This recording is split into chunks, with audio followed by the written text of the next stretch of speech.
On behalf of the Harvard Catholic Forum, I'm Deacon Tim O'Donnell, and we're honored to have these three guests with us today, whom I will introduce in a moment. The Harvard Catholic Forum is hosting this event together with the LaFarge Jesuit House. Father Bonarx is here. The Harvard Catholic Center, Father Kelly and Father Saltzman are here, and also the Human Flourishing Program at Harvard, Professor Van de Vella is here from there. So thank you all for being here. And I also want to thank our crack team at the Harvard Catholic Forum, Kate Jackson-Meyer and Nico Cruzada for pulling everything together and setting this up. So we have three speakers, and I'm going to do the briefest of introductions. If I did full introductions, we could be here all afternoon. And I want to ask the speakers to fill in other information about yourselves and your work as it comes up in what you say. And our thought here is to go for maybe 30 to 35 or maybe 40 minutes with your remarks, and then open it up to conversation. We are recording this event, and so your voice will be heard asking a question. Your picture presumably would not be taken. If you don't want a question to be recorded, we'll be stopping for conversation afterwards, and you can ask one of the presenters a question at that time, which wouldn't be on the recording. So very briefly, we are joined, our first speaker today, Dr. Jennifer Wortham, is the chair of the Global Collaborative for Protection and Healing of Child Dignity, and a research associate at the Human Flourishing Program at Harvard.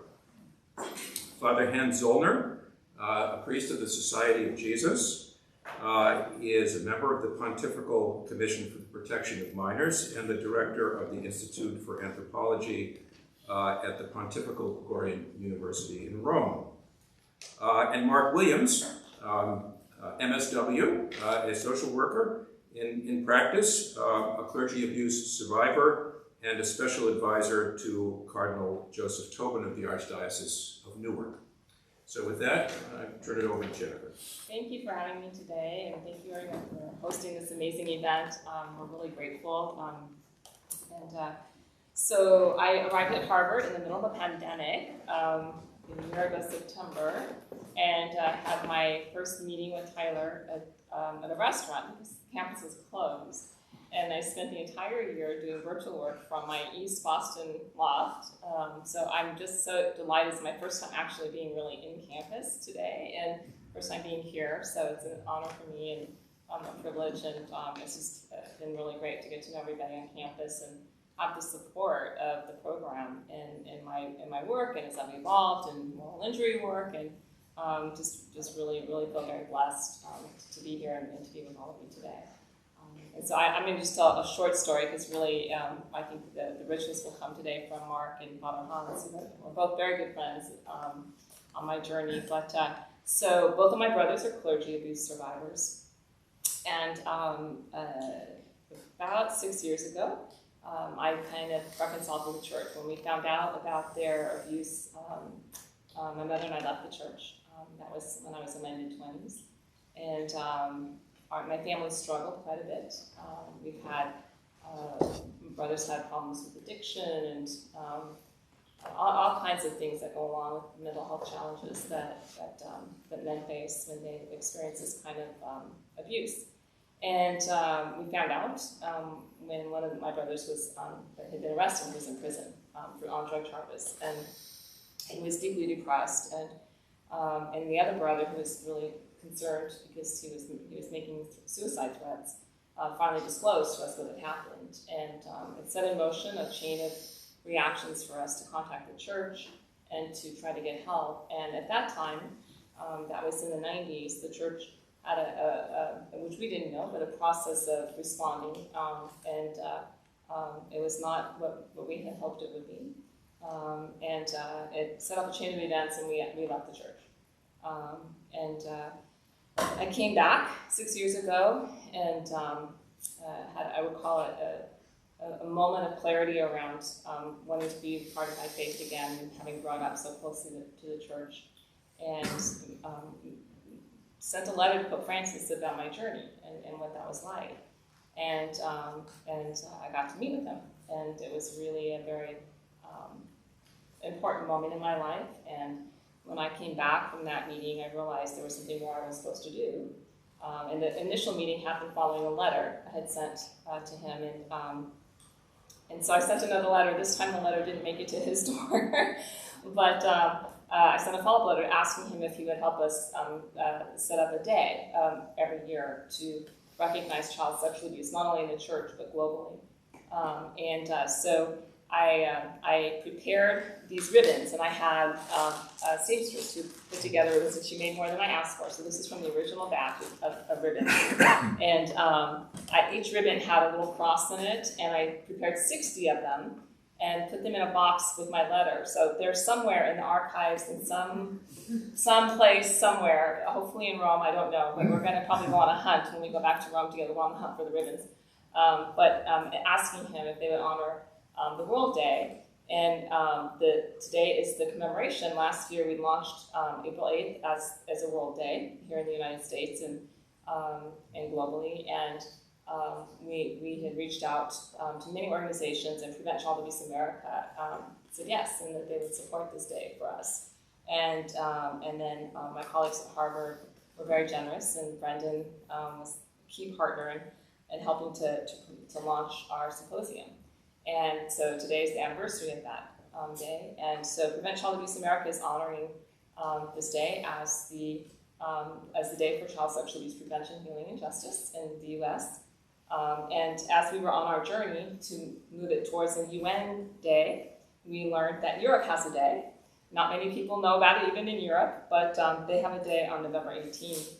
And so, because there were so many countries behind that, we decided to honor that day. So our official day of healing and protection for child dignity, we're hoping will be launched this year at the UN, and it will be on November 18th. But the US will forever have done the first day, and then you'll see it honored. And April 8th is my brother's birthday. And so April in the US is Child Abuse Awareness Month, and it's also Sexual Assault Awareness Month. And so I have ribbons for each of you. And the pins, I'm traveling, I've been here from California, they're somewhere in between.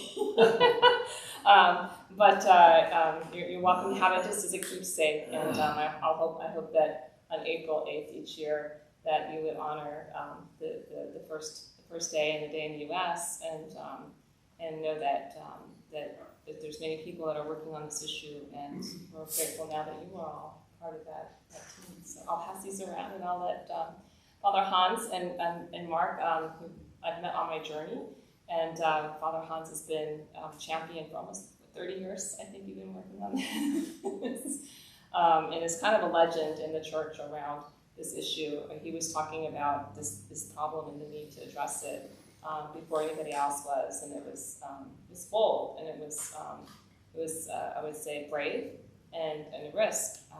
But I've been really fortunate these last few months to get to visit Rome and to do some work with them, and it's just an honor, and to know that there's people in the church that are working so hard to fix this problem.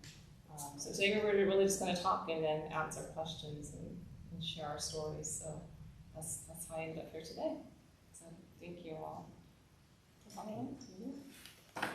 Well, you're the chief. So I'll let Hans go after me. Again, my name is Mark Joseph Williams, and it is such a blessing to be here 20 years after Spotlight and 20 years after the Dallas Charter in the United States. In December of 1968, my father passed away, untimely death. He was a nuclear veteran stationed in Nevada during the nuclear testing, and was exposed to the ionizing radiation of witnessing 26 tests in the desert. And an acute leukemia took 16 years to take hold in his body, and he died on December 9th, 1968, at the age of 40. And I had just turned 12. And you can do the math and figure out how old I am now. I should say this, I was staying at the John LaFarge house this morning, and there's a sister of a wonderful priest from Cameroon said to me, "There's no way you're 65 years old." So she's my friend for life. But after that death, I was a very vulnerable young boy. My mother was mentally challenged, alcoholic, and I was very vulnerable to the pastor, priest in our community, who took advantage of me, and I experienced the molestation at a very young age, around the age of 14, and that lasted through high school. And I buried, which really happens with trauma, I buried that in the bowels of my soul for nearly 40 years. And it wasn't until I was arrested after my second DWI in 2004, because part of my story is one of addiction, and Jennifer was just talking about her brothers, where God finally was waiting for me and tapped me on the shoulder and he said, "Hang on, we're going to take a look at what you've been through." And through his grace, and it was not easy, I really looked deep within and had to really recognize what I had been through and the abuse that I had gone through. Even though I had married and had 4 children and all the things and a pretty good corporate life and all that goes with that. I used to drink in very, very dark places alone. And even when I was traveling around the world or in the United States in my work, I would always invariably find a place to drink alone. And I didn't realize until I got therapy and I worked on healing my soul with the help of some very good priests and lay people, that this was connected to the abuse, that it was very connected to the abuse. And for me, the freedom came, we were talking about this at lunch, the work that's being done here at Harvard with the Human Flourishing Program and some of Hans's work in Rome. And around my Catholic journey, the freedom came from forgiveness. And on the 100th birthday of my priest abuser, he would have been 100. I went to his grave and I let it go. And I forgave him. And I said, "You know, what you did was wrong, but I love you. I care about you. And I want you to know that I'm free now. That I had to let it go." And it's hard to find words to express what that interior freedom is like. And since that time, which was about a decade ago, I've been so blessed to journey in the church through some of my writing and speaking, including being blessed to be here today, to share my voice and to try to help promote in the church that the church needs to listen to victims and survivors. And I think what's going on right now in the church with the synod on synodality and walking the common road, which Francis has called us to, is a marvelous opportunity, especially for the church to listen to victim survivors and to really walk with us. Because arguably, I believe that there's no group of people in the church that have been hurt more than those abused. And I think our voices could really help this synodal journey that we're on over the next 2 years. Finally, I would just say that some of God's providence has been my relationship with Cardinal Tobin in the Archdiocese of Newark, and his real accompaniment of me and encounter with me to help to support my voice in the Archdiocese of Newark, to help parishes and priests and others who are wrestling with this issue, because as I said to some others earlier, Cardinal Tobin had no idea what he was going to inherit in Newark in the aftermath of Theodore McCarrick. So I think the Holy Spirit knew, and Pope Francis' wisdom to place him there and to elevate him to Cardinal has been a great blessing for our Archdiocese. And a great blessing for me is that I call him a trusted friend. So I think 20 years now, henceforth, after Spotlight, I think the church has done a lot as far as safeguarding, as far as prevention, and programmatically around parishes around the United States. What I hope the next 20 years is more about is justice, and even more so about healing. I think the church has to do a lot more when it comes to healing, because there's still victims and survivors in and out of the pews who've never told their story. And the issue will always be there on one level, maybe not as great as it was, but I think it's a real opportunity right now to, with all of you and with clergy and with sisters and nuns and lay people around the world, to somehow search how we can heal. And I think that's the message of the Paschal Mystery. That is really, what Christ is all about. And for me, I am just so grateful to have Jennifer and Hans and others who've been part of my life and my journey.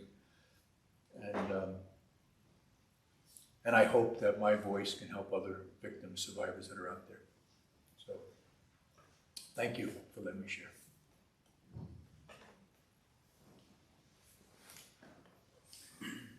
Thank you, Mark. Thank you, Jennifer.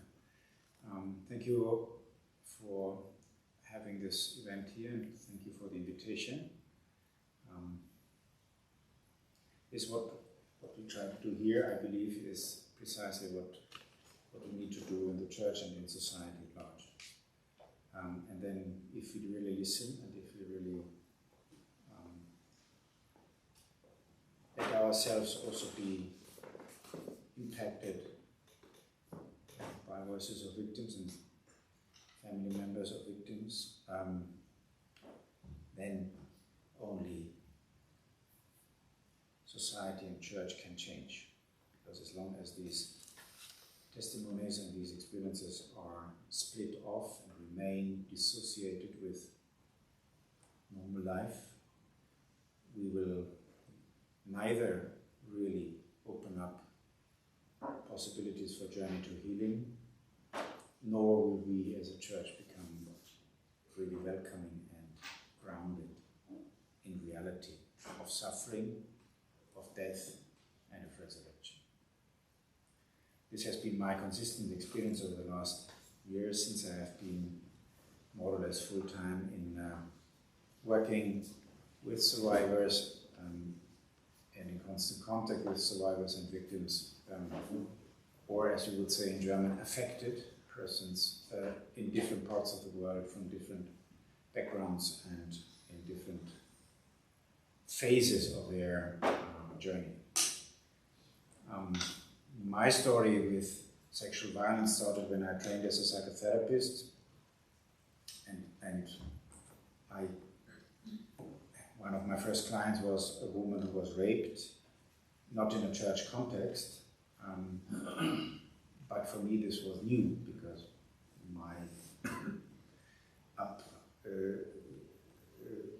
my upbringing, in my context, in my Catholic socialization in one of the most Catholic parts of Germany, Bavaria, Regensburg, that was not present in my perception, and it was certainly not talked about.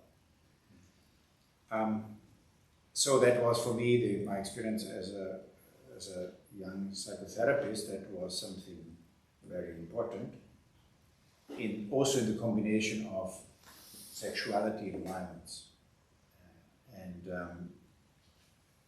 that opened my eyes, and from that moment on, of course, I was much more sensitive to how boundaries are crossed, how people are taken advantage of, and what are processes of grooming and exploitation, and how, from a psychological and psychodynamic point of view, how dynamics spill out and into other areas of life, and how it is difficult to really get out of this cycle of hurt, anger, depression, addiction, whatever you have.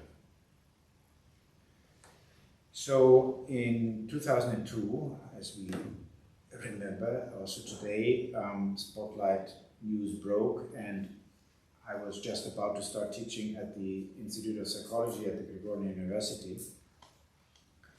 And early on we had a workshop with Monsignor Stephen Rossetti,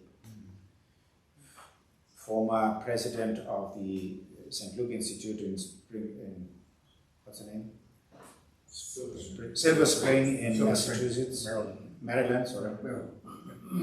So outside Washington, D.C. And he came to give us a workshop. He had brought the bishops in the 90s in this country very much on board, and finally also with the Dallas Charter. So he came to give us a workshop, and that was, I mean, this was certainly a turning point for me, because not only what he said, but how he said it,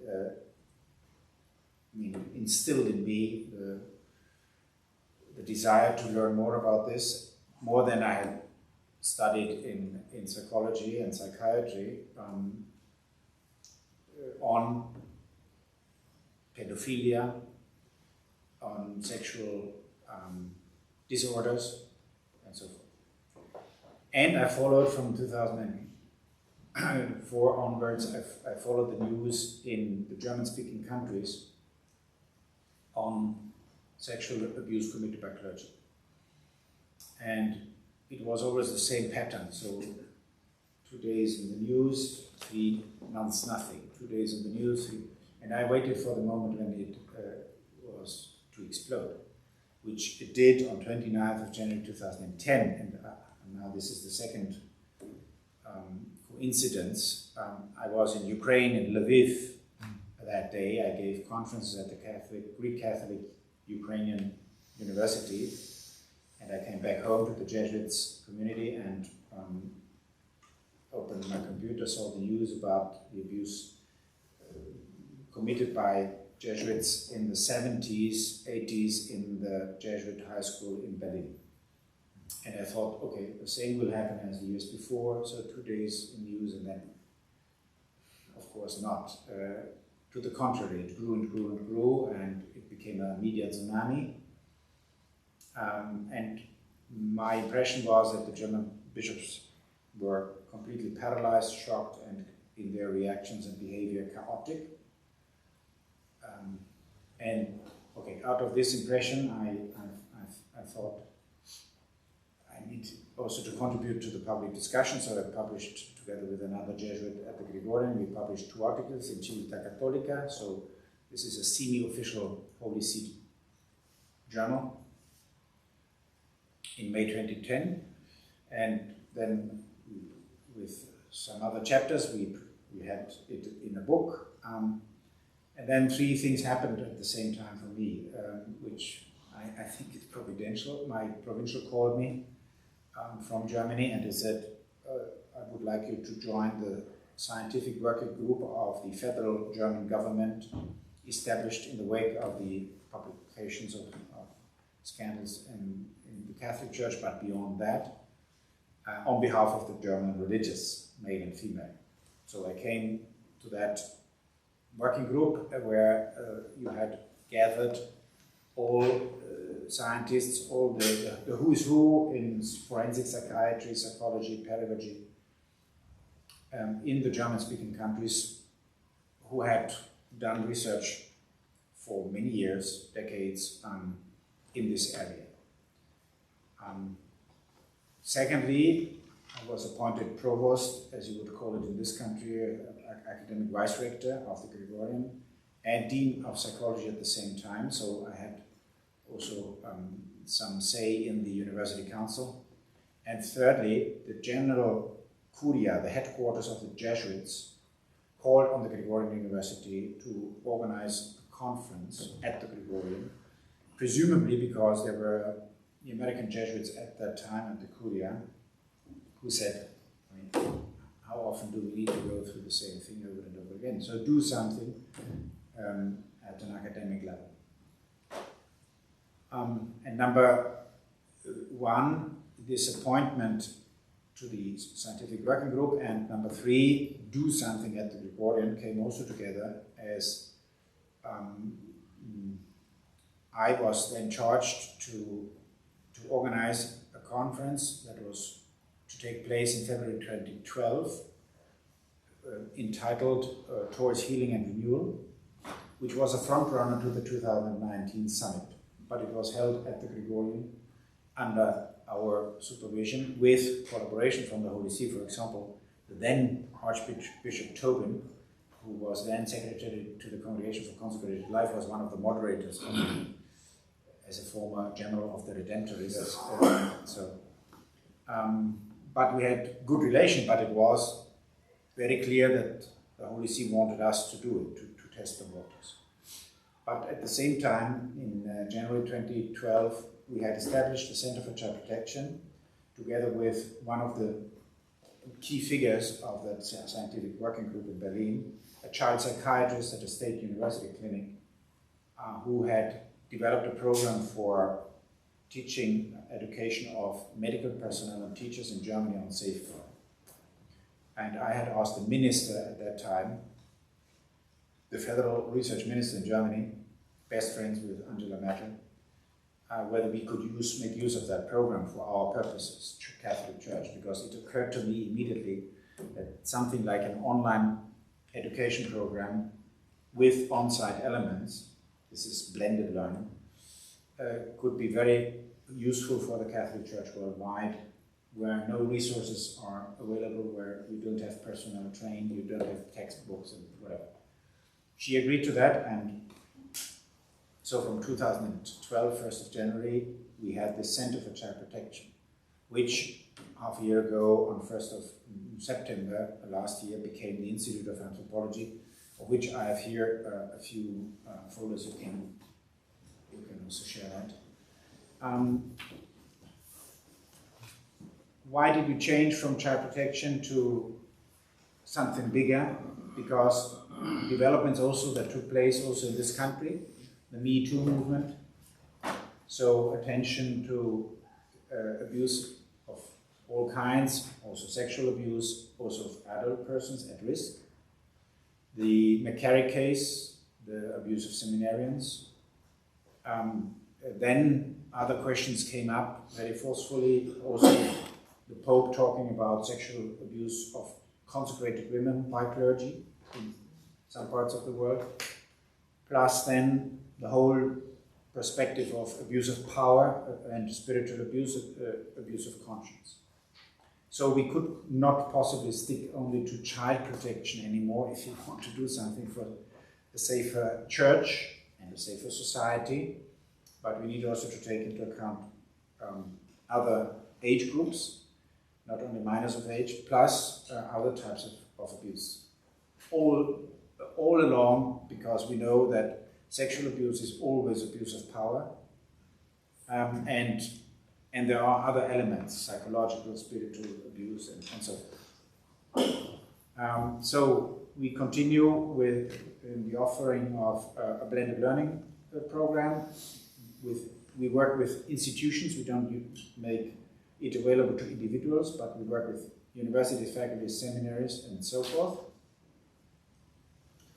who are asked to take our units and then complement that with on-site activities on the academic side and also on the processing side, plus or including also therapeutic support if necessary. And then we started also to run residential programs, a one-semester certificate program. In our language it's a diploma, but it's a one-semester, 5 months program in English, which is exceptional in Rome, and Spanish, which is more exceptional. We train safeguarding personnel for dioceses, bishops' conferences, religious orders, and other institutions, including potentially also non-Catholic institutions. We then realize that when you get closer to a subject and you discover the complexities, you also see that you can study more and you need to do more to prepare people also beyond a basic level, which is the certificate level. People say, I mean, what can you learn about safeguarding? Oh, come to us and you will see. How do you deal with victims? What do you do with perpetrators? Questions of justice and mercy in spirituality, in law, in canon law, in sociology, and I mean, so it's an interdisciplinary study, as you can read in the subtitle, because we believe that in this area, sexual abuse and its prevention, you can spell out a good number of topics that are of greatest importance to the church, but also to society, because of course all of us know that most abuse happens within the context of families. So if we, the church, did only what we could in addressing it, in listening to victims, in listening to their families, to their friends, to their schoolmates and whoever, and if we really committed to safeguarding in not only as experts, but in all the areas in which we can take part of it, then we could also do a great deal for a better and a safer society at large.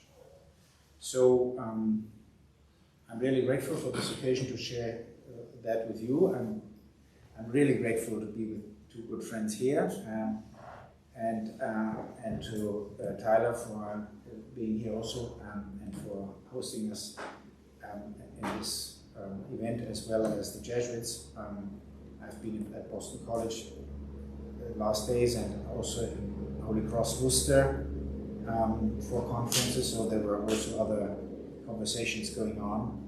But this is very important because we cannot only remain within the safeguarding circles. We need to spread the word, and we need to spread also commitment. So I hope for more conversation and for more collaboration also in the future. Thank you very much. Thank you so much. So let's open it to questions, comments. Hi, my name is Susie Greco. I'm a survivor. I'm actually a member of the Church of Jesus Christ of Latter-day Saints, but I was abused by my pedophilia Catholic grandfather and pedophilia Catholic father, who converted to the LDS faith. So I'm kind of a cross boards here, so it affects all people everywhere. I am really interested in the institute that you just talked about, and I'm wondering, is this the first university program like this? And colleges here in the United States, can they start collaborating with you and learning? Because I know within our church, there is a lack of, because we have a lay clergy, unlike the Catholic Church who's paid, we have a lack of education and training the bishops and other higher authorities. And how does that work? How would that function? Or how could we tie into the knowledge that you gain over all these years to bring it into other faith traditions so that they can start using this at a grassroots level, more ground level? Yeah, first, I mean, whoever calls on us for making use of our programs, most welcome. Secondly, we have a collaboration with those few institutes that exist around the globe, because I'm not aware of many such institutes and programs. You have, in some universities now, for example in England, you have degrees in safeguarding, but I'm not familiar with many more, and I don't know about many programs in this country, which to me is a great surprise. Because you have had to deal in this country for much longer than on our side in a public way. You know? So it started 40 years ago here, and I'm always wondering why was so little done also in academia, brackets, also in theology. I'm also a theologian, and I have attracted much of, let me say, negative feelings from my colleagues in theology, because I was calling on them and said, where are the theologians, male and female, religious or not, priests or not, who have dealt with this from a theological point of view? Very, very few.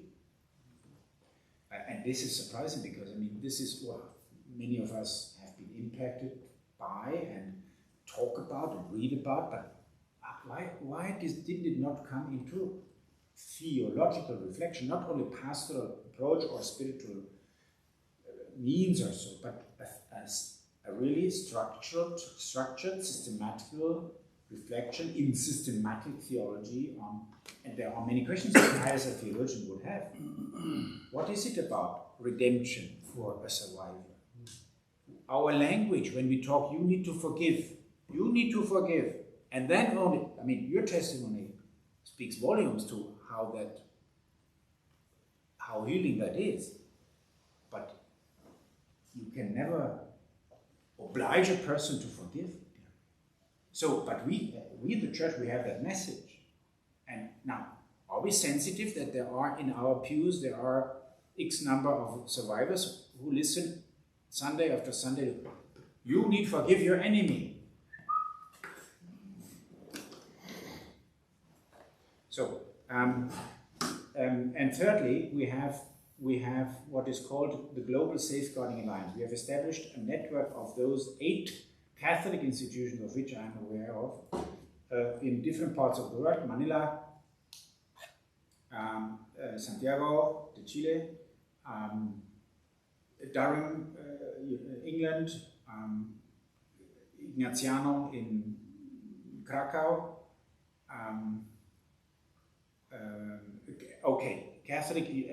Australian Catholic University, Centre for Child Protection Studies. We have somebody from in Ghana connected to the Catholic University there.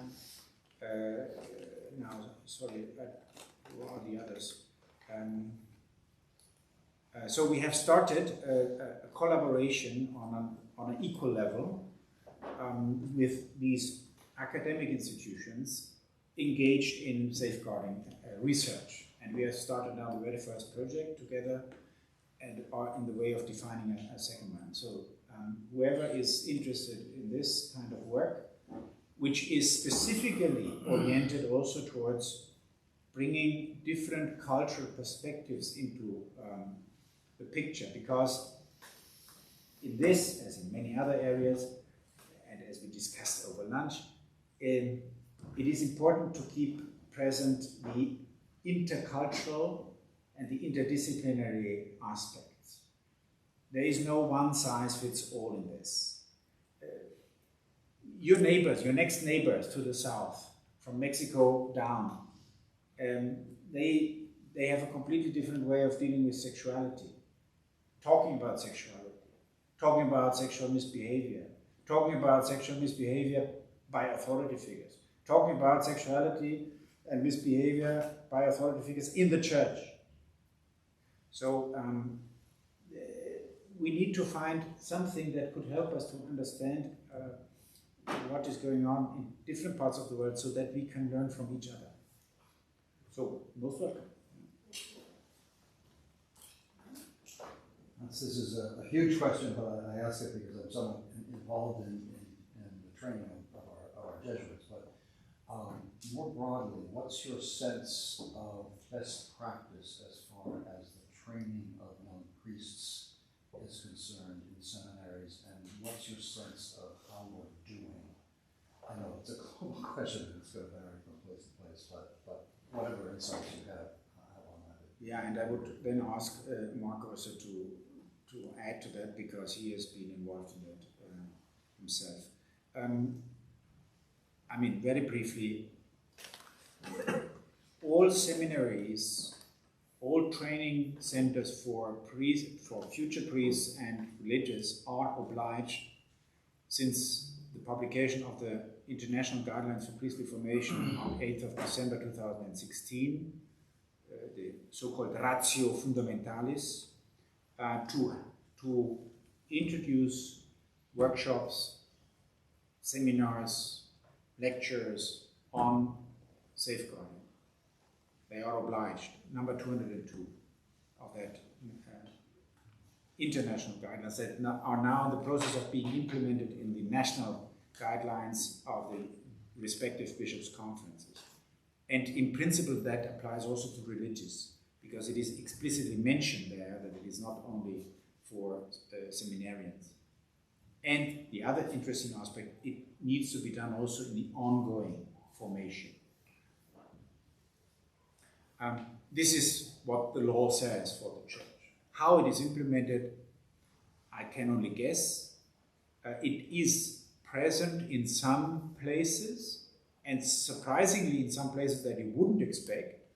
Like, for example, the Jesuits in Africa do a very good job in this, because the president of the conference, so the head of the superior of all Jesuits in Africa, if you wish, he is very much behind that, Orobato.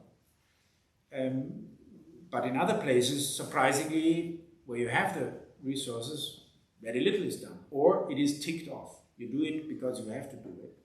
But conversations like these in seminaries, in religious formation houses, don't take place.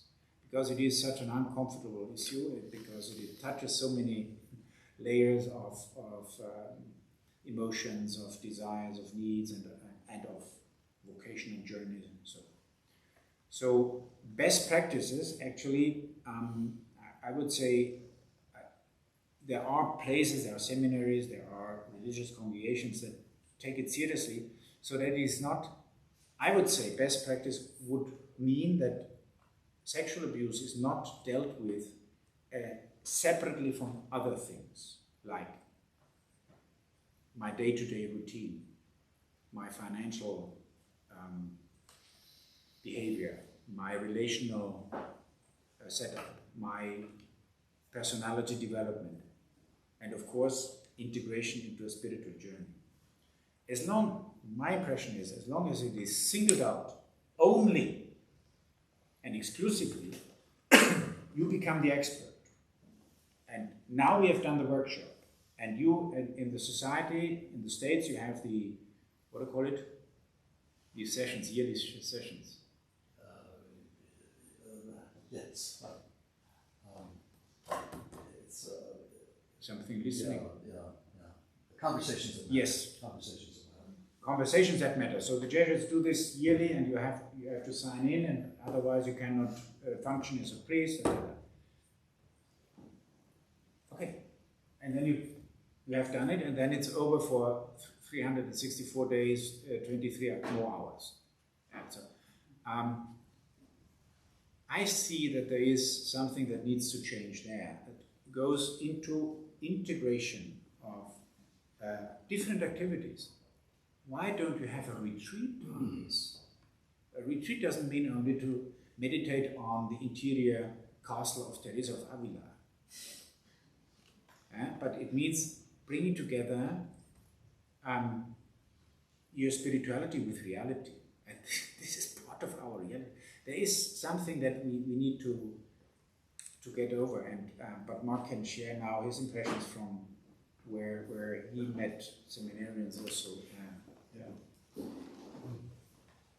Yeah, I've had the occasion to speak half a dozen times seminary, and to Father Jeff's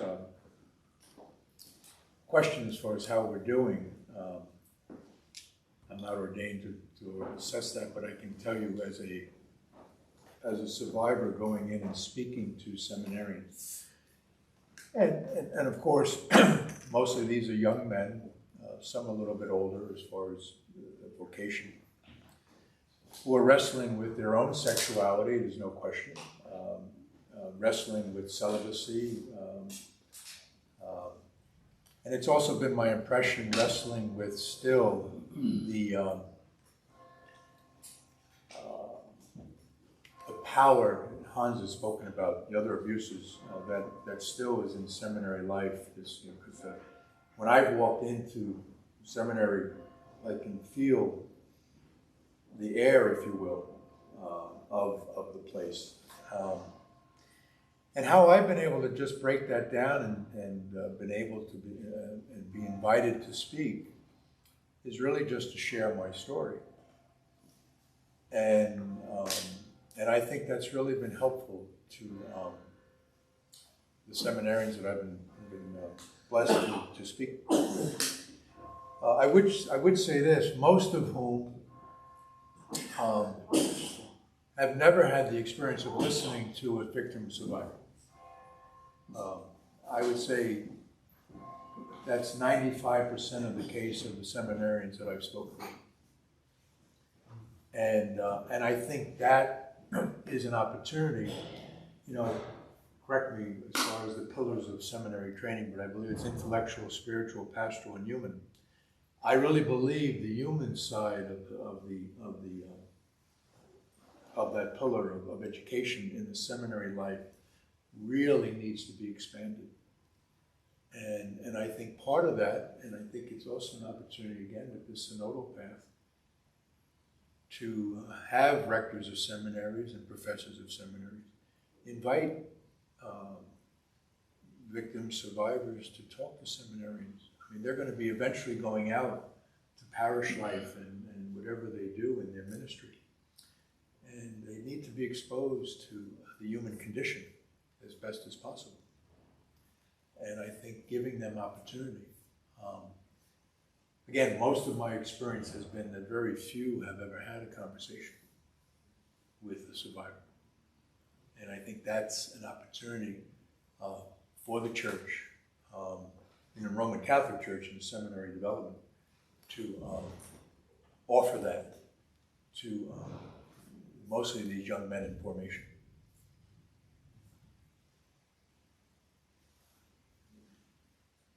I have an additional question to your program.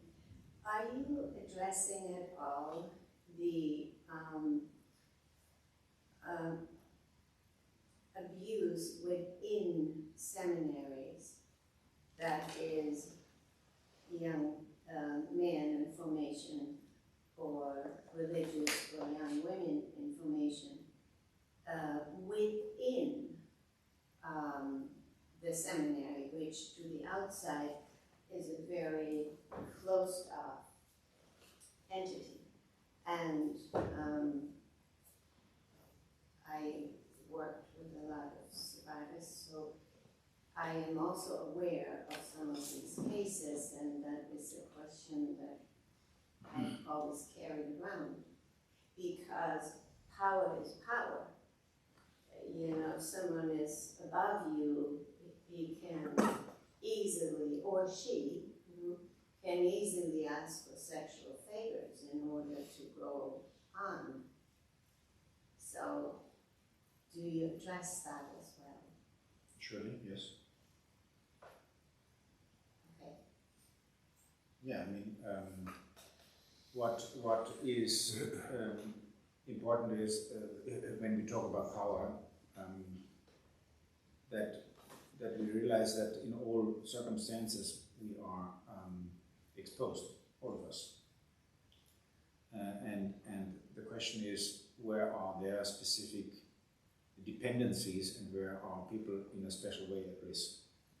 And within a spiritual setting, in the spiritual framework or training framework, whatever that is,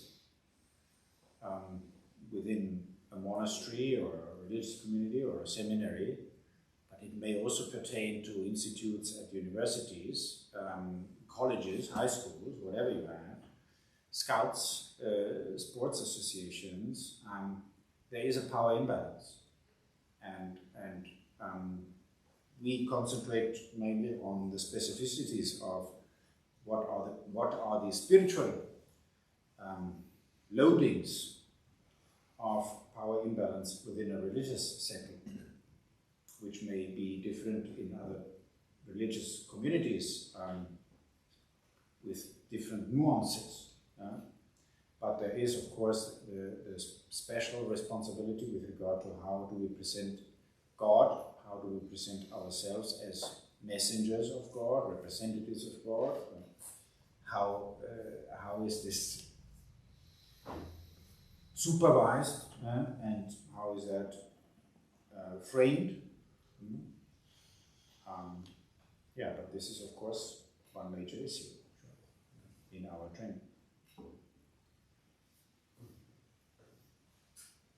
I have well, first, thank you, Father Hans and Jennifer and Mark, for sharing what you did and for all the important work on this topic. I really think it is extraordinary what is taking place and what is promising for the future.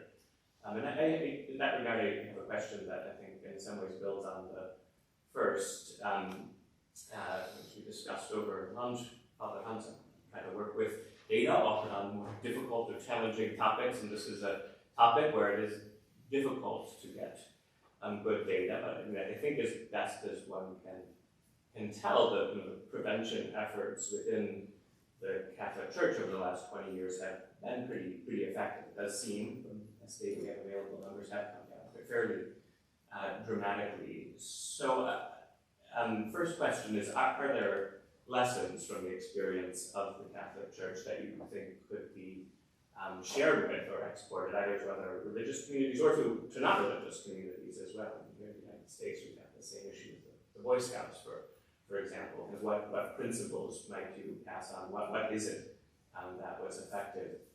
And then second, in that same spirit of sharing and learning, and going to Mark's point about perhaps the next stages need to be justice and healing. Are there models elsewhere on justice, on healing that the Catholic Church might be able to effectively make use of in the years and decades to come? Yeah. When we met last time at Fordham 2 years back, more than 2 years back, before the pandemic, we were together with the two lead researchers from John Jay Law School in New York, who were those who were involved in the 2002 and 2010 research commissioned by the US Bishops' Conference, the big reports that are quoted everywhere around the globe. And they confirmed that from 2002 onwards, the numbers of new allegations referring to those years from 2002 onwards have been and remain at a very, very low level. One thing is that one of those myths is that you can do away with abuse all for once, and that is not possible. we cannot, as human beings, eradicate evil. We need to face reality, and this has been with humanity from the onset, and it will remain. And I mean, what we see now in Ukraine, you see how thin the layer of civilization is when it comes to such outbreak of violence, and what implies also massive abuse and horrendous abuse. But the numbers have come down consistently and remain low, very low, compared to the 70s and 80s, where you had many cases of abuse, not reported because they were reported later, but refer to that period of time. So what helps seems the Dallas Charter, a consistent declaration and political willingness to implement that, plus concrete measures. Now, measures are obligatory, and when I came to the States, I had to produce a letter of good standing from my superior, so that I could celebrate Mass in this country in different dioceses publicly. Otherwise, it's not possible. So you are obliged to do so. And unfortunately, I believe that much of what needs to be done is at the level of you need to do that. Period. You're obliged to do that. Otherwise, people, I mean, because of whatever resistance, whatever cause of resistance you may have, you don't comply with what you know and what you should understand needs to be done. Yeah. I believe the Catholic Church has one thing that could help also other institutions. That how do you translate from the levels of law and the levels of norms and the level of general leadership decisions into other layers of responsibility on the diocesan level, on the parish level, on the parish school level, or charity level, or so. Yeah? So what you need to do to translate that into concrete action. And by the way, this is also our approach in our program, at least those programs in residential programs, that we have set up a student-centered pedagogy approach, which does not address mainly the intellectual side, the cognitive knowledge, but speaks much more to the experiential level. Because honestly, all of us know what is needed to be done in safeguard. But then the problem is, why don't we do it? So where does the resistance sit? Not in the brain, but somewhere else.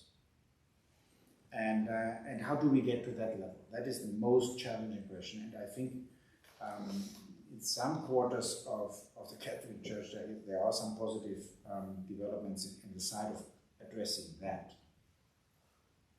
So that other denominations, other religions also could start talking about it. Because honestly, I mean, in Islam, in Hinduism, in Buddhism, I could give you examples for each one of them.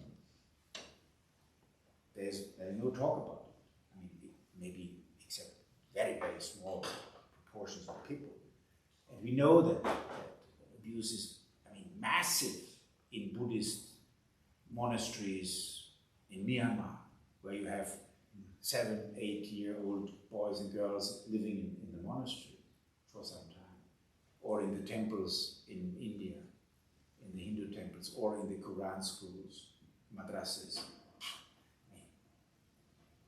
We are. I mean, if you look into that, that's really huge. So I would say that best practice is also that there is a connection of different disciplines. it's not only psychology, it's not only sociology, it's not only theology. It needs to come together. And again, within the Catholic Church, we have the resources. We have, at least on paper, we have the possibilities of working together. As I said before, it didn't happen until very recently. And I see that there is a new generation of people who are much more aware now, who are taking it more seriously, also among bishops. I see that. I see that. There is a change of attitude. But it comes always, and this is something that was mentioned also before, it is always aligned with the situation in a certain society. The church is not outside society. The church lives in this society in which it exists. So the American church in this, and the Irish in that, and the Mexican in that, and so forth, and the Polish in this. So you see that there are always reflections of that, where I believe the church could be a front runner. And I think we could make much better use of the resources we have if we were, again, politically focused and we had a decision on that.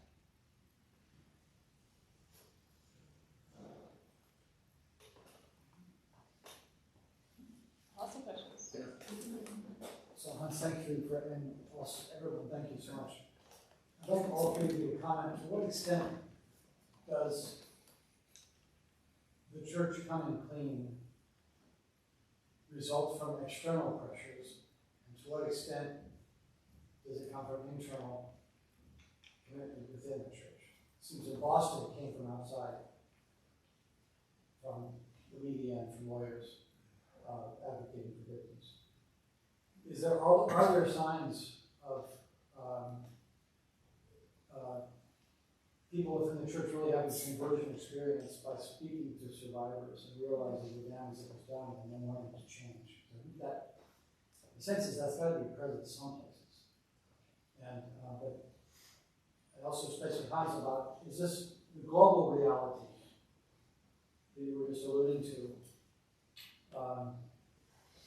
What are the prospects for change in most societies in the world where the press is not as active and aggressive as it is here? And oftentimes they're beholden to local power and elites, and are owned by local elites, and they won't say a word.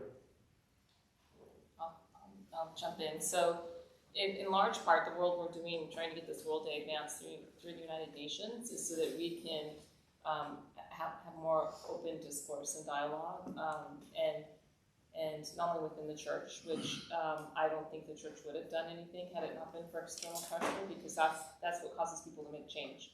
You know, they call a change as a burning platform, and so otherwise there's no reason to make change. And so it's been very important for the outside advocates to push for change. I'm not a huge fan of lawyers pushing for change, mainly because what's happened is everybody's lawyered up. And so there are actually many dioceses where the bishops and the priests, they've been told by their lawyers not to talk to the victims. And that's actually more harmful for the victims than it is in any other way. And so there's, I think, a lot more damage now being done. And I was on an airplane going to one of my trips overseas, and there was actually a commercial on the airplane that was paid for by the Latter-day Saints lawyers, not for them, but to sue the Latter-day Saints, you know, asking victims to come forward. And it was about a 5-minute infomercial. And it was horrendous, and it was very harmful, and it talked about not forgiving, and that the church was using forgiveness as a weapon to get survivors to not talk or to not sue, and it was just really harmful. So for me, I get very passionate about it. We had lawyers in our case, and it really destroyed my family, and I've seen it destroy the church, and so I think advocacy is important, and I know lawyers can play a role. But there's also another 60% of the survivors in the world that are abused by a family member or somebody close to the family that they'll never sue, that there's not going to be a lawsuit. And so we have to have programs for those people too, to primary prevention. From a public health perspective, we've got to focus on what's going on with the perpetrators and why this is happening.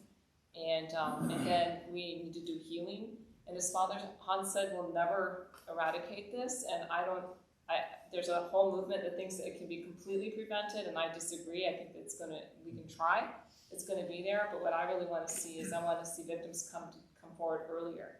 And so I'd like to do education so that they come forward much sooner, so that the chronic stress and the damage that's done for them, to both their mental and physical health, can be prevented. So a lot of the reasons why we're doing the World Day is to try to get that message out, so that people will come forward sooner, that they can find safe places to come, so that we can prevent the exacerbation of disease and the deterioration of mental health and the years of pain and suffering people like Mark have gone through, and like my brothers. So that's my 2 cents, but there's still a lot of work to do. And this is prevalent every day. I meet people like Susie, I meet victims and survivors. It's every industry, every sector of society is still happening. So It's a very profound question. External and internal. What does that mean?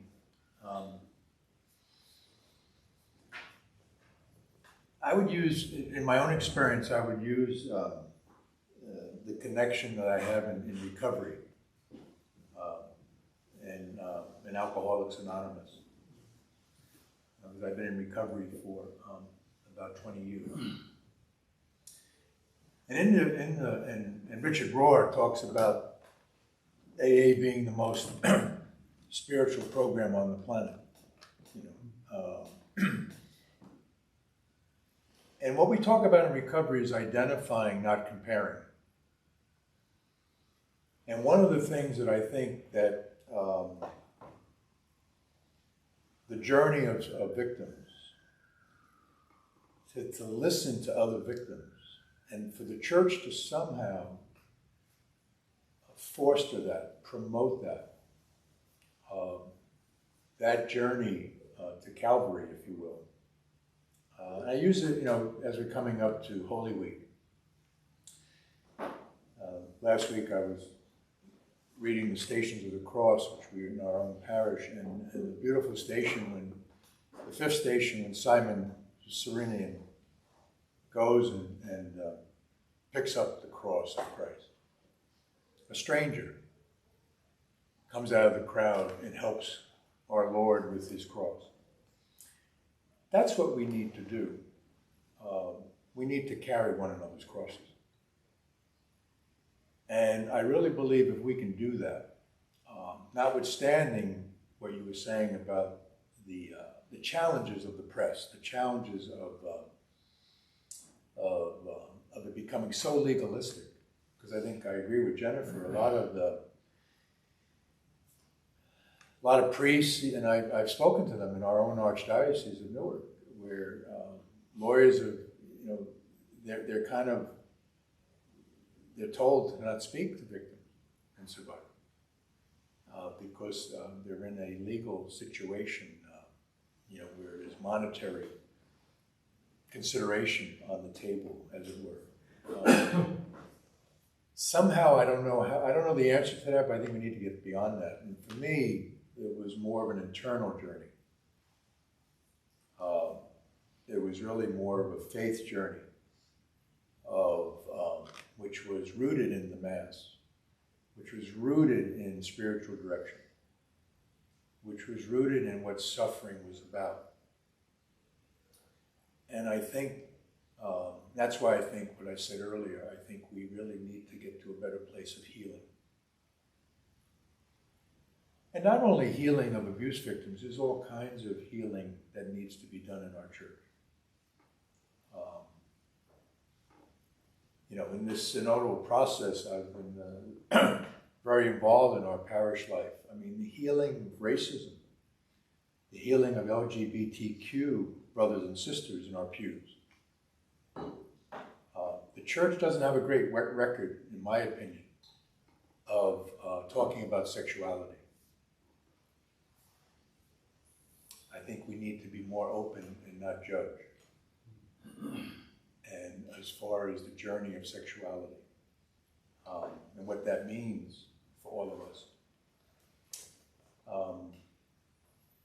But it's a tough answer to a deep question, because the reality is maybe we wouldn't be in this room if it wasn't for that Spotlight team 20 years ago. But the film, the lawyer in that film has made a fortune, right? From all that, and his representation of clients, victims. But it also, there was justice, because Cardinal Law is no longer with us in Boston.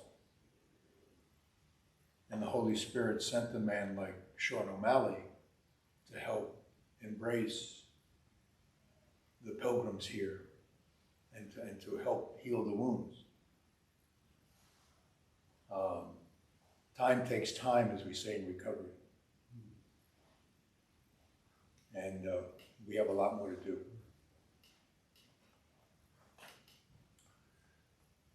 Yes, we have a lot more to do, and that is, unfortunately, that is done very often only when the public comes to a certain level of awareness and willingness to take it on, and the media pick up on that. And this has been the consistent experience within the church and in society over the last 40 years or so.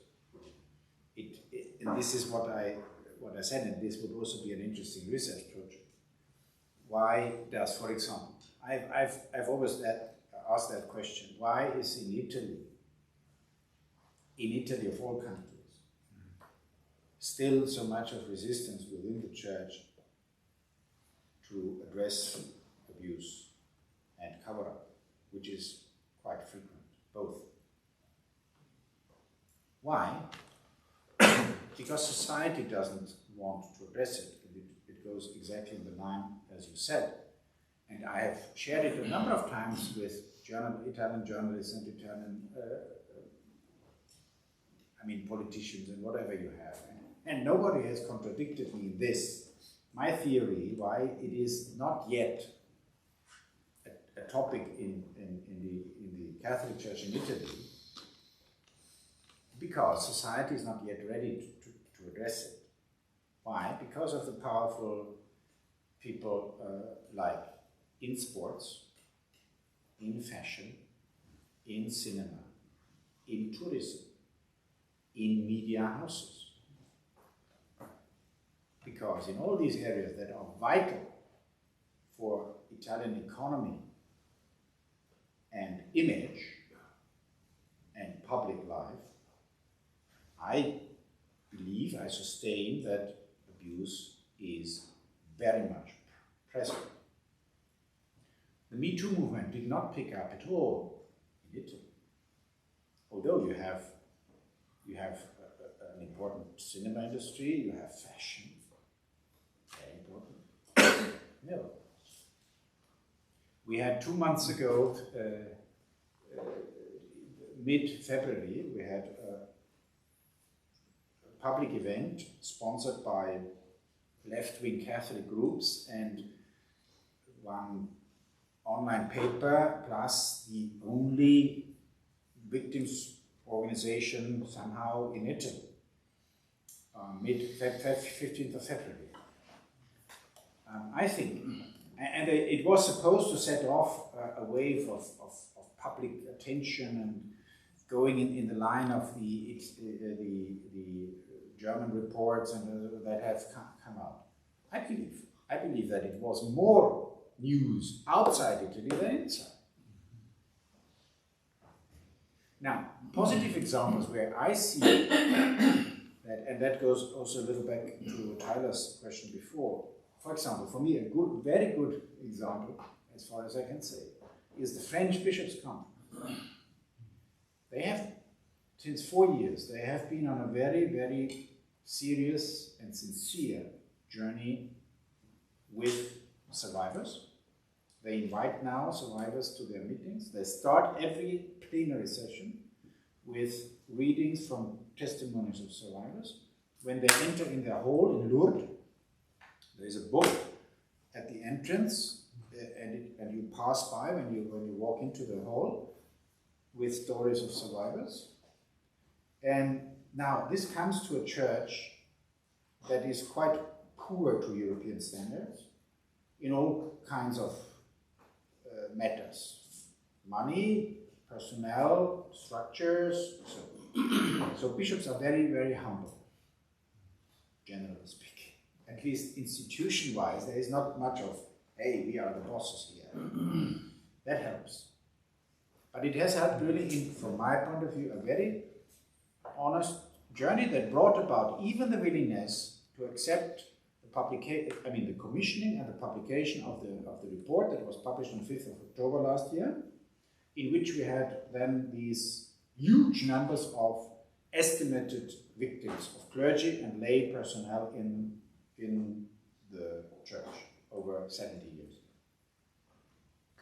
Far beyond what we know from the Hellfeld. How do you say that? Dunkelfeld and Hellfeld. How do you say that in sociology? So in Dunkelfeld means that what is in the dark, what you don't know about. And that is the 90%. Hellfeld means what the numbers that we have. So statistics, allegations, cases, documents. But this is, when it comes to abuse, only 10%. 90 or more percent is in the dark field. So the French took it on, and they took it in their stride, and it was really, they really accepted reality, and they face it. Now, I also believe that in some parts of the world, bishops have understood better that they need to do something proactively and not wait until it's too late and the waves of the tsunami are already running. The pandemic has not helped in this because we were at the point after the summit in 2019 when there was more movement, there was more momentum, and it really flattened after that again. And now the war in Central Eastern Europe is certainly diverting attention, and safeguarding minors is simply something that nobody cares for. Do you have many politicians that work for that, that lobby for that? Where do you see them? Children are out of no interest. They are the first forgotten when there come up problems about safety, security, health, and of course money. You can see the pandemic has proven that clearly. And now, in that part of the world that is most affected at the moment, again, in the moment when 90% of refugees, and we talk about 5 million people at this point, from Ukraine alone, internally displaced and outside, 90% of those refugees are women and children. You can imagine what happens when. So I could go on. So there are areas where in the church and that are moving on. Could be many more and much more, but some movement is there. But generally speaking, the past was always only the moment when you were put on the spot by media. And that's why I am grateful to journalists that they have brought this to the table. Yeah. They don't talk about the positive things, because bad news is good news for them, and when it, or as I heard recently, when it's bleeding, it's leading. If it bleeds, it leads. Yeah. Yeah. It's a problem. I know you've been waiting. It's a problem on the survivor side, though, because the two things you think of is that the Catholic Church doesn't care at all, and they're out, still today raping little boys, and the public discourse then becomes about, well, it's a Catholic problem, and so then people aren't vigilant about their kids going to the Boy Scouts or to day camp or to Christian camp or wherever, and so they get this false sense of security, and they need to be vigilant. And so I think it's very important for the press to highlight, but there needs to be some balanced reporting as well, because there's more children being abused by stepfathers and by coaches and others every single day than you'll ever have by priests. So for me, it's important that that story gets told, but it doesn't. It just, you hardly ever hear about those cases. So, but I know you've been waiting. You've had questions. So. Yeah, thank you, and thank you all so much for coming and everyone for sharing your stories. I'm Ben. I'm working on a PhD in the clinical psychology department. I was wondering, thinking in terms of epidemiology or the base rate of the disease as it varies throughout different sectors of society, and applying that analogy to clerical sex abuse, or even clergy abuse too within seminaries and things like that. You mentioned, Father, a specific country that has a particular problem addressing this issue, so that we might ascribe that to a cultural issue. I was wondering, are there any large-scale epidemiological efforts to look at what's the most predictive of elevated rates? And the reason I'm interested in that is that perhaps that could inform at what level to intervene past what we're already doing. Like, does this seem traceable to a variation by the seminary of origin, or the governance structure within a particular diocese, or as you pointed out, the culture at large? I hope that's not too convoluted of a question, but yeah, just anyone's thoughts on that? Okay, so we continue for the rest of the evening, right? Just getting started. So from all the reports we have, there is a consistent pattern that 3 to 5% of diocesan clergy have been accused of sexual misbehavior with minors across those countries from which we have reports. And these are Anglo-Saxon, Central European, Western European, and Australian countries, nothing more. So this is this type of population. It's 3 to 5. The most recent French reports said about 3%. You have also much higher numbers, for example, in New Zealand. But attention, the definition of what is included in that is not clear. What is it sexual harassment? Is it any sexual misbehavior? Is it rape? Then sometimes it is conflated with clergy. Now, the differentiation between deacons, priests, or lay employees, like in the French report.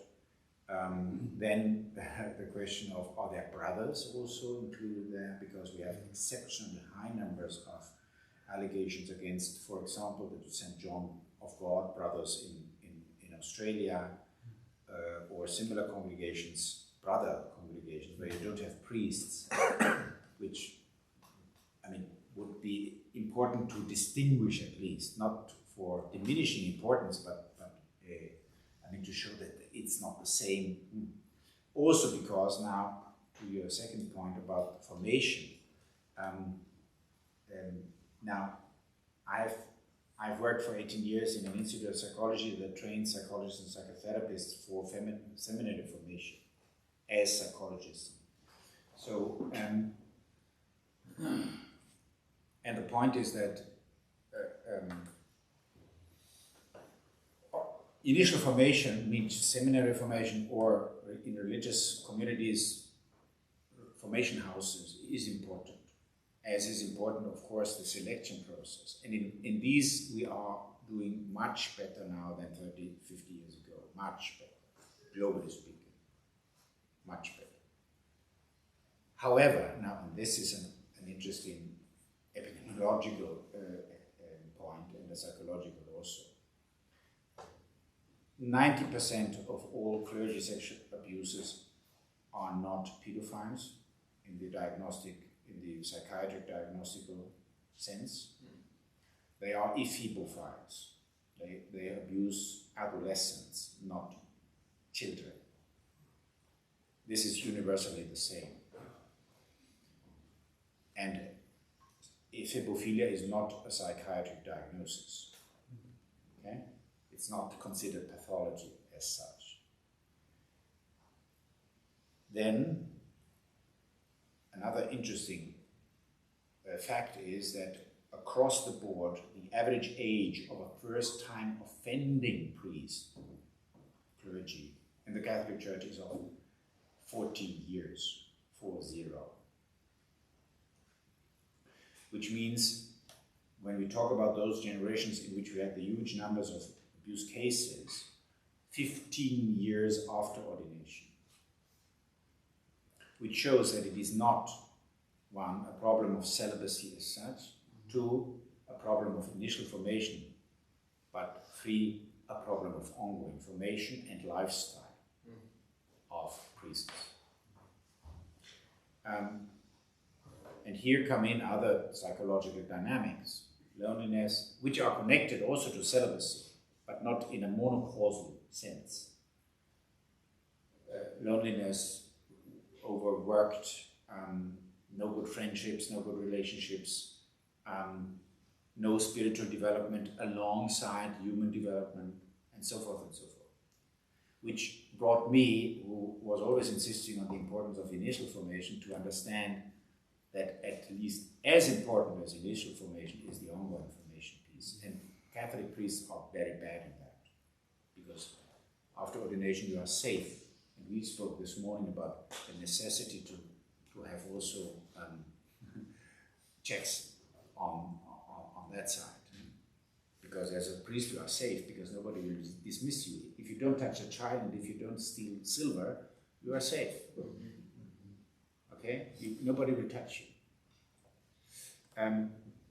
There was another thing that I wanted to mention. In comparison, a first-time conviction of a coach, of a family father, of an uncle or whatever, first-time conviction in the average is at 24 or 25 years. Which shows that, okay, the good side of this is training in priesthood seems to deter abuse, but only towards until a certain age is reached. If we talk about those who take to abusing minors and not to alcohol or not to pornography or not to whatever. So the psychological and the spiritual health, flourishing, they are important there, and this is unfortunately this is not very little on the radar. We need to do a flourishing study around priests. Yeah, and the last point, when people say it is worse in the Catholic clergy as compared to coaches, as to medical doctors, to psychotherapists, to whatever you have, lawyers. Yeah, no, let alone the fact. We know, everybody knows who works in this field that 90% or more of all child sexual abuse happens within the context of family. Yeah. This is fact. Yeah. And at the most, 10% happens within all the institutions together. So you can think about what are the real numbers in a country like the United States. And I tell always teachers when I talk to them, you can count, according to World Health Organization, 1, 2, 3, 4, 5. Every fifth girl and every eighth boy or so is harassed or abused in childhood in a given society. So why can't we say it's worse in Catholic clergy? Because we don't have comparison. Because the only population that has been researched worldwide in a certain scale is the Catholic clergy. Now, coming back to what Jennifer said before, media are picking up the Catholic Church because we talk so much about sexuality on one hand, in a very immature way. And secondly, I mean, I talk about clergy, and secondly, because we pretend to be more holy than others. But fact is that the first article I came across on sexual abuse committed by Protestant clergy was maybe 4 years ago, and it dealt with 3 major mainstream Protestant churches in this country, Southern Baptist and I don't know what. And then the last sentence of that article, it is in Religions, it was published in Religions. It says, the last sentence says, now we have seen that the numbers are more or less the same. So you have 3.5% of pastors in this church and that church, and 3.7% among Catholic clergy, so minimal. But these are 3 out of 300,000 churches in this country. So how could you possibly compare also the groups? How do we define that? That is a methodological question. So there's a method, but I can't, it would take a study, but I saw in one Newsweek report, it wasn't a formal study that was published, but it was from about 2010, and they had queried the insurance industry and the actuaries. And so a lot of the churches, when they do settlements, they sign and it's sealed. And so the report said that it's pretty much straight across all the faith communities. And so, so I would think if somebody wanted to really deep dive and do a true study and get it published, that would be one place, because at least you'll know of cases that have been reported. We can't prove that everybody's reporting the same. But then also in the Church of Latter-day Saints, I know is it Utah? Brigham Young, yeah, in Utah. So they've done amongst the student population, they've done research, and there's some of that's been published in terms of just, I mean, they don't have priests, but they do have children that are, people that grow up in community of the faithful, and it was a high number. So there's some published data there from an epidemiology, and I have the name of the woman who's doing a lot of that research. But the insurance, I think that's probably the best place where we can get any data. It's because it goes back, at least 10 years ago when they published, it was just a comment that they made. It was the only thing I could pick up that had been reported that looked at it across different faith communities. But they pay the claims, they're the ones that pay the claims. So they have actuaries, and they have adjusters, and they charge money, to the churches. So one of my proposed fixes is that we work with the insurance industry, and that they mandate that there has to be certain rigor in place.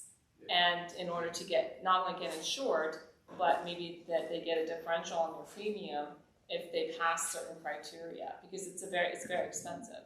And all schools, all churches, any hospital, everybody has to have that liability insurance in place. And I know as a business owner, I even had to sign that I have a policy in place. I don't have any employees, but they look and they want to know, are you serving children? But really making sure that there's rigor. So that's another potential lever that can be pulled to make sure programs are in place. But that might be a place, if you're interested in gathering data, that might be a place to look. Yeah. I would add, it's a fascinating question as far as what you're working on, but I wanted to pick up on Hans's point about ongoing formation. I really think, at least I'll just share, my abuser was 62, age 62. I was about 14. I suspect there were probably others along his formative priest life. He was a late vocation at age 40. But I don't know that for sure, but I suspect that. But I think there really is an opportunity for, in the clinical psychology world and spiritual direction, to really pay attention to this ongoing formation. Father gets assigned to a parish and forget about Father, right? He's okay. I really think it's not unlike myself. Trauma lies dormant, in the bowels of your soul for years. And even though, to Hans's point, that proportionally most percentages were around age 40, I would suspect that sexuality was lying dormant all those years too, until that happened. And I really think that there is an opportunity for programs like Tyler's program here and others looking at in clinical psychology and theology, in that interdisciplinary approach, to really look at the journey and the formation going forward, because it really is something builds up. What I call, and when I first met Hans and I wrote an article in the New York Times about this, I really felt that it's really more a void of intimacy that abusers experience. And I think the pandemic, my experience has been in our archdiocese, the pandemic increased the level of depression and loneliness of priests, which is already arguably a fairly lonely profession, particularly with the fewer priests and living alone, and et cetera, et cetera. So I really think there's an opportunity for lay people to help with that ongoing formation in some way, and in what you're studying. Could I perhaps suggest we end the formal part of this. We have some water, some coffee, some good food, and an opportunity for further conversation. Thanks for doing this together. Okay. Thank you.